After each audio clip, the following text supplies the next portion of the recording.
Surely no animal has more justly deserved the praises showered upon it than the horse, that noble and courageous friend of man, who serves his masters in every sphere of life with such intelligent faithfulness.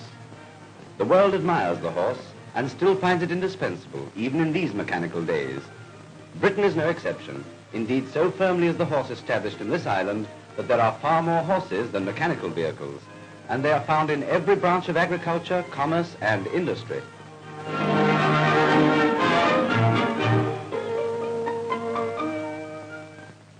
In London's busy traffic, 40,000 horses help to serve the needs of this great city's population. With the frequent halts which distribution entails, horses are particularly suitable, and one famous company alone uses 3,500. Another familiar sight in any large town is the great brewers' drays, whose 4-ton loads are drawn by magnificent Shire horses.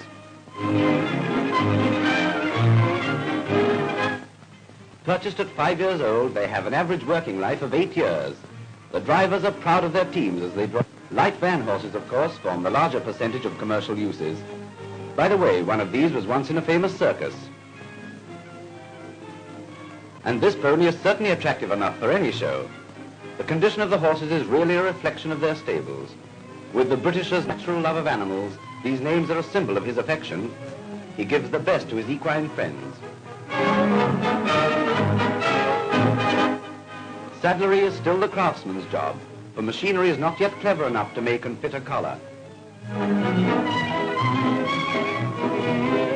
Throughout the year and the country, horse shows are continually held.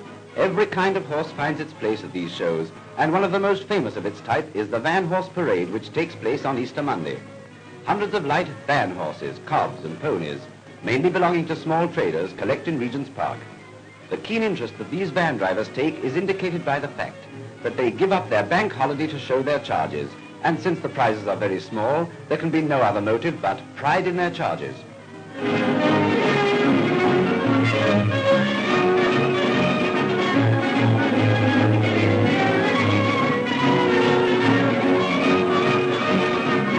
The Lord Mayor of London presents the prizes.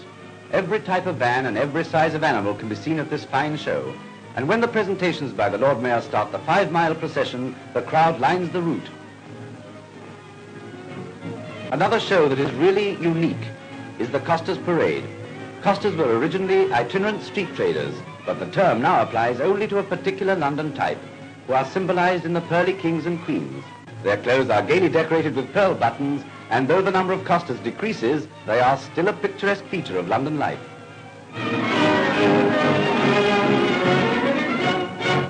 It may seem strange for such a highly industrialized country as Britain to retain such historic transport relics as the coach, yet every year brings more enthusiasm for the coaching map, in which several teams of 4 in hand start from Windsor Castle and proceed through the great park.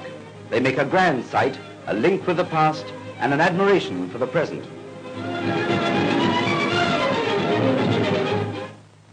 Britain's countryside is typified by the ploughing matches that are held.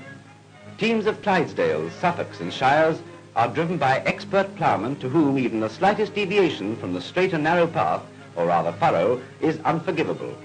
How much they owe to their fine horses and how much to their own skill, it is difficult to say, but the ploughmen themselves are the first to appreciate the drawers of the plough. One wonders what this mother and son might think of their sturdy relatives, for relatives they are, though maybe very distant. And this dapple grey youngster too. Freedom is still his, but as with the other yearlings and 2-year-olds, the time will come when they will be drawing a plough or a heavy commercial load. The English Shire horse is really a descendant of the powerful horse used by the heavily armoured knights of old.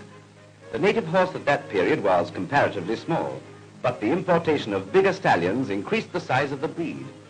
By the 16th century, the breed had developed into a strong and powerful type, not only for war, but for agriculture, and thus was the foundation of the Shire horse laid. Now, it is the most popular heavy in England because it is docile, tractable, and can manage the biggest loads so easily. The average weight of a Shire is 1 ton, but he can draw as much as 6 tons. The Yatesbury stud is one of the biggest for Shire horses in the country, and here are some of the champion stallions. Big-boned and powerfully muscled, chests of great capacity, and fine massive heads with more than a suspicion of a Roman nose. Look at those shoulders, well laid, deep and strong, as typical of this active and powerful breed as the well-sprung girth and feathered legs are. Another grand specimen shows the strong loins and broad short back, essential characteristics of the Shire. As with every other part, the legs are firm and strong, and well able to take the weight of the horse and any load it can pull.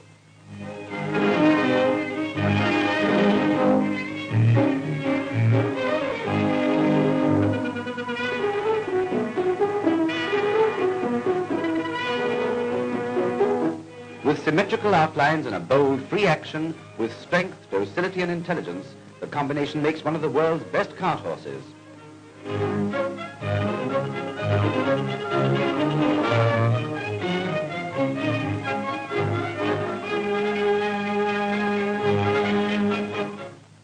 Here's a type which ordinary folk seldom have the opportunity of seeing, the pit pony. In the South Wales coalfields there are over 7,000, mostly Welsh ponies or cobs, out of a total of 33,000 for Great Britain. Clean-boned and thick-set, these sturdy animals are kept in fine condition, and one certainly would not associate them with the dusty grime of underground workings. These certainly seem in fine fettle whenever they come to the surface.